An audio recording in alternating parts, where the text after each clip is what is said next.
সার বিক্রির যে নীতিমালা, বর্তমানে সেই নীতিমালা পরিবর্তন করে একযোগে সমগ্র বাংলাদেশের লাইসেন্সগুলিকে বাতিল ঘোষণা করছেন।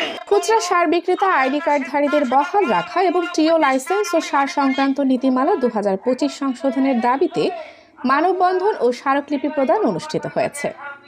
সকাল 11টায় নেছারাবাদ উপজেলা চত্বরে খুচরা সার বিক্রেতা অ্যাসোসিয়েশন অব বাংলাদেশ নেছারাবাদ উপজেলা শাখার উদ্যোগে এই কর্মসূচি পালিত হয়।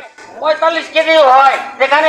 মানববন্ধনে বক্তারা বলেন, নতুন সার নীতিমালার কারণে খুচরা বিক্রেতারা নানা সমস্যার মুখোমুখি হচ্ছেন। বিশেষত সার ও কীটনাশক বিক্রেতাদের কার্যক্রমে নতুন নিয়মের কঠোরতা তাদের ব্যবসায়িক স্থিতিশীলতাকে হুমকির মুখে ফেলতে পারে বলে অভিযোগ করেন। ওই নীতিমালা ঠিক রেখে আমাদের সারের খুচরা সার বিক্রেতাদের লাইসেন্স তাতে ঠিক বহাল রাখা হয়, এজন্য বিশেষভাবে অনুরোধ করছি। বক্তারা আরও বলেন, বহু বছর ধরে আইডি কার্ডধারী খুচরা সার বিক্রেতারা সরকারি বিধিনিষেধ মেনে মাঠ পর্যায়ে কাজ করে আসছেন, কিন্তু নতুন নীতিমালা তাদের পেশাগত ভবিষ্যৎ অনিশ্চিত করে তুলেছে। 3 জন দেবে, দেওয়ার পরে 3 জন মানে 3টা ওয়ার্ড সে সাপ্লাই করবে, এইটা কোনো ক্রমেই একজন মানুষের পক্ষে সম্ভব নয়।